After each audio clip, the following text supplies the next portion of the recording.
গোপালগঞ্জে পরীক্ষামূলক ও বাণিজ্যিকভাবে চাষ করা হয়েছে বাংলাদেশ পরমাণু কৃষি গবেষণা ইনস্টিটিউট বিনা উদ্ভাবিত উচ্চ ফলনশীল বিনা তোষাপাট ১।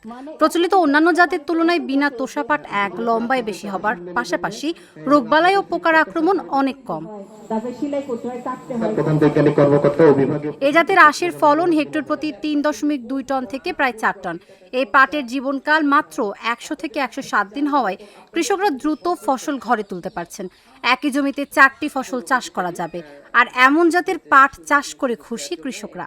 সবচেয়ে উচ্চ ফলনশীল এবং সুন্দরভাবে তার কোনো ডালপালা হয় না এবং সে মোটা হয়, গাছে পাতায় খুব সুন্দর উচ্চ ফলন।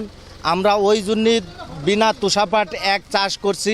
ইন্ডিয়ান বীজ যখন তারপরে ইন্ডিয়ান পাটের থেকে এই পাটটা অন্ততপক্ষে ১.৫ হাত বড় হয়েছে, উচ্চতায় বেশি হয়েছে এবং এর মান সম্পন্ন ভালো। পাটটা মোটা হয়েছে, পাটটায় কোনো ডাল নাই, এর পাতা খুব বড় এবং মানে বোঝা যায় যে পাতাটা পড়লে পরে এই পাতাটাও আমাদের মাটির উর্বরতা শক্তি বাড়াবে এবং জৈব সারের কাজ করবে। এখানে বিনাজাত তোষাপাট ১ যারা রোপণ করছে আমাদের কয়েকজন কৃষক, যেমন সমীর মজুমদার, সুজন মজুমদার, সেটা প্রদর্শন দেখতে এসে আমার খুব ভালো লাগছে। আমি ব্যক্তিগতভাবে বিনা থেকে এরপর পাট এনে এটা রোপণ করব এবং অন্যকে আগ্রহের জন্য জানাবো। বিনা তোষাপাট ১ জাতের পাট থেকে হেক্টর প্রতি প্রায় ১,০০০ কেজি বীজ উৎপাদন করা সম্ভব। সেই সাথে পাটের পাতায় ক্লোরোফিল এর ঘনত্ব বেশি থাকায় এই জাতের পাটের আঁশ ও বীজ উৎপাদন বৃদ্ধি হওয়ায় কৃষকরা আর্থিকভাবে লাভবান হবে বলে মনে করেন বিনার কর্মকর্তারা। পাটের যে জাতটা আপনারা দেখতে পাচ্ছেন আমাদের, এটা হচ্ছে আপনার খুব লম্বা, কোনো ব্রাঞ্চিং নেই এবং হচ্ছে এতে আঁশের উৎপাদনটা কৃষক বেশি পাবে এবং হচ্ছে স্বল্প মেয়াদি।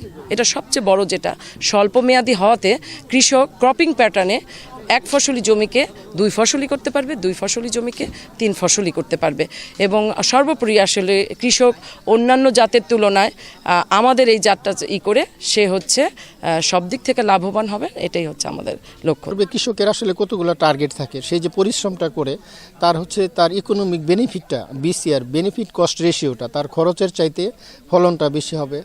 ১ নাম্বার, স্বল্প সময়ে মানে সে একটা ফসল যাতে তাড়াতাড়ি কেটে আরেকটা ফসল করতে পারে, একে তো তার ফলন বেশি হইতে হবে, স্বল্প সময়ে হইতে হবে এবং রোগ বা পোকামাকড়ের আক্রমণ কম হইতে হবে, বা সারের যে পরিমাণ রাসায়নিক সার ব্যবহার করে তার পরিমাণ যাতে কম লাগে।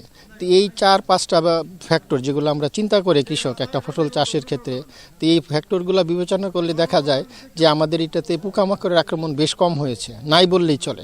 এ জাতের পাট চাষ সম্প্রসারণ করা গেলে পাট বীজের আমদানি নির্ভরতা শূন্যের কোঠায় আসার পাশাপাশি ১০০ কোটি টাকারও বেশি সাশ্রয় করা সম্ভব বলে মনে করেন এই কৃষি কর্মকর্তা।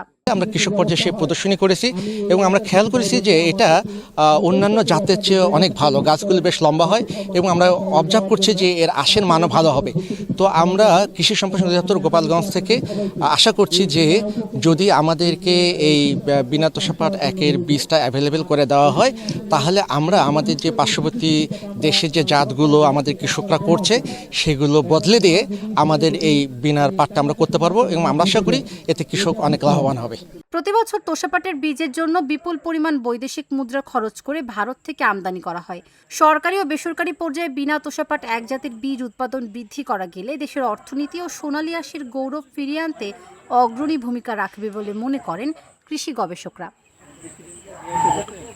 Dhaka journal, news desk.